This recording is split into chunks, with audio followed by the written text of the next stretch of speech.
So with the timing of everything that has gone on with Brie Bella over the last couple of months, there is no more perfect scenario for her to win the championship than right now. Not just because of Daniel Bryan and Nikki Bella, but because of the potential and the significance that this entire story has. With this potentially being Brie's last year with the company, this could be her last chance to get one final title reign. And at this point, a title victory will create a very significant and emotional moment. There's also the potential of what they can do with Brie Bella after she wins the title, whether she carries it all the way to WrestleMania or not. There can even be a reignition of the Brie Bella and Stephanie McMahon feud. They can have Stephanie McMahon put her into a match where if she loses the title, she has to quit. There's a lot of potential in this story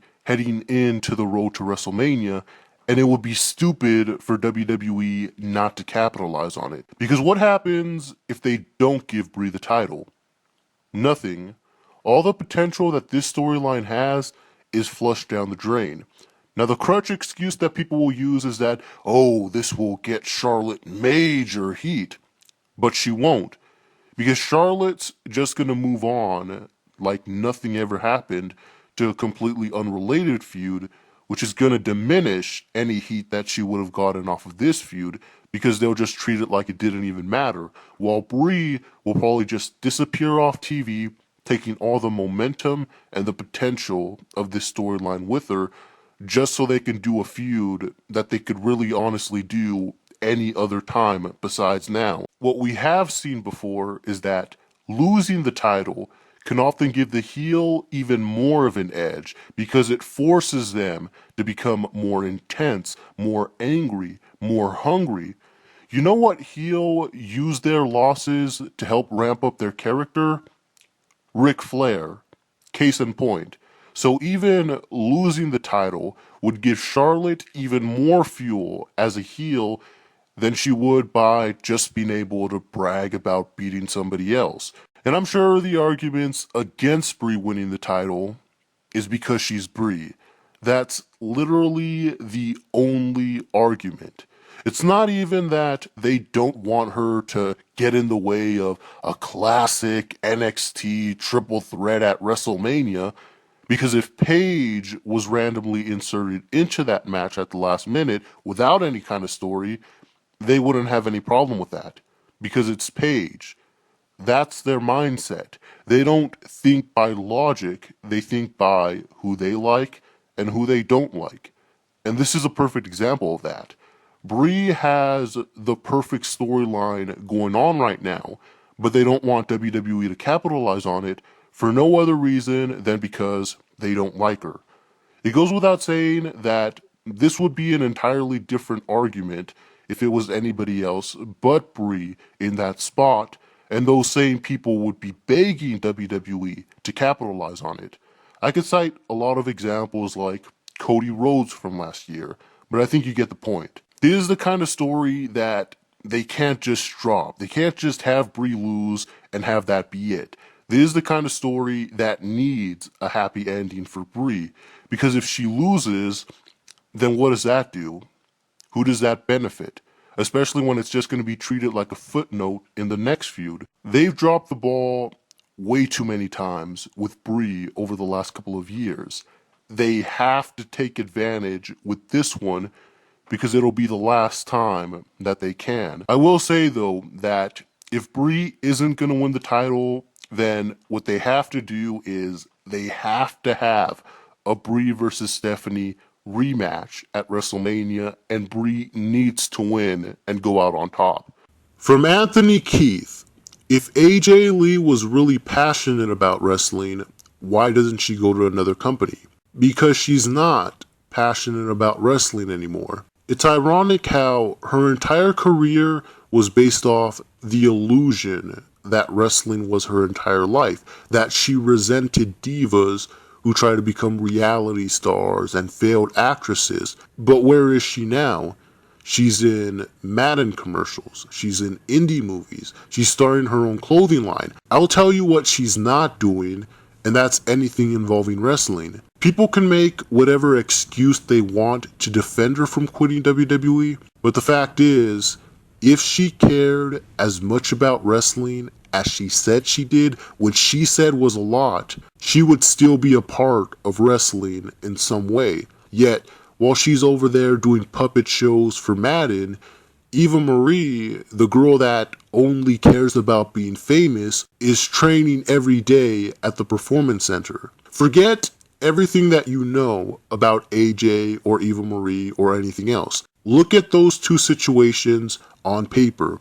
Who really sounds more dedicated to wrestling? The one that's actually there training, or the one that spent her whole life saying she was dedicated, but is now purposely overcharging for wrestling appearances, so she rarely ever has to do anything wrestling related ever again? When you take away your perception of the talent and look at the situation for what it actually is, the way that AJ played up her passion for wrestling is completely contradicted by what she's doing right now. From Joshua Figueroa, do you think the right people won Tough Enough? I think that Mara or Patrick should have won instead of Roman Reigns' white cousin, but I don't think it really matters because it turns out everyone from that season is being offered a contract.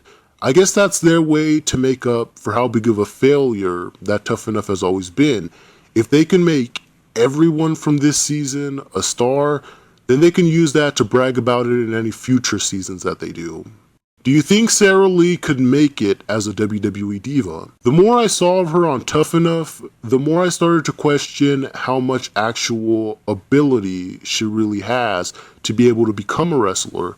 I'd say as of right now, it could go either way, but there's been plenty of divas who have had even less drive and ability that have lasted a good amount of time with the company. Just look at AJ, for example. So I think there's a good chance that Sara Lee will make it just fine. What is your thoughts on Amanda replacing Naomi on Total Divas? It would have been better if she had replaced Paige instead, but I think it's awesome that Amanda is already on the road to a bright future with the WWE. A lot of people will probably argue that Sara Lee should have been added to the cast instead, being that she was the winner of Tough Enough, but Amanda just has that it factor that's perfect for Total Divas. And the great thing about it is, if Amanda does end up becoming a legend, we'll have followed her entire career from start to finish. From Shamara Court, what do you think about Layla's retirement? We all knew that Layla was going to be on her way out soon. It was just a matter of time when. I've been predicting her retirement since 2013. In fact, earlier this year, we did a prediction on which diva we thought would be next to leave the company, and my prediction was Layla. So it's not a surprise that it happened, but it's the way it happened. In a WWE.com interview, yeah, Layla has been a jobber the past couple years. She had the most legacy of any diva in the company. I think she's actually had the longest career of any diva in WWE history. So the fact that she didn't even get a retirement match or a segment to write her off is pretty sad. I think Layla was just another example of how stacked the Divas division was, to where there was too much talent that WWE didn't know what to do with. It didn't matter whether Layla was a heel or a face, she still would have been, at best, the number 4 diva in the division with how stacked the division was. There is one positive to all of this, and that's that she announced her retirement on my birthday. So needless to say, it was a great birthday present for me. Hashtag Layla sucks. From Hada Ellie, what do you think about Paige's heel turn? I thought it was awkward how she just randomly showed up one week and decided to be a selfish, egotistical, annoying brat. Alright, well, I guess it wasn't random. This is what she's always like, but still. As much as people hate this gimmick, the good thing about it is that it hides her weaknesses. Paige in general is a really awkward, bipolar, annoying brat. That's why she's so terrible as a face. So for her to have a character that's purposely awkward and weird and you're not supposed to take serious, now it feels natural. Now you're supposed to cringe at her bad delivery and laugh at her stupid mannerisms while she's wrestling. All her weaknesses suddenly become character traits. So that's the positive. The negative is that this whole thing is just an excuse for Triple H to keep shoving Paige down our throats. Hopefully this is just a transitional push and she'll go back to Superstar soon. From 3724 Nanette, how do you feel about Charlotte basically pulling a Super Cena at Night of Champions? That's just about every Charlotte match. Her opponent does all the work and she gets all the praise. Come to think of it, that's also every Nikki Bella match. She does all the work and her opponent gets all the credit. But either way, it says a lot about how great Nikki Bella is that she could have had this exact same match with a broomstick and it still would have been to the greatest Divas match of all time. From BatLZ64, what is your opinion on the official Divas roster for 2K16? I think it's about damn time that they got rid of that stupid 7 Diva restriction. Now, for the first time, we have every Diva included in the game that was on the roster before WrestleMania. That's right, each and every single Diva. There is not one single Amit, not one single Diva that should have been in the game that is not in the game. So there's really nothing to complain about as far as that goes.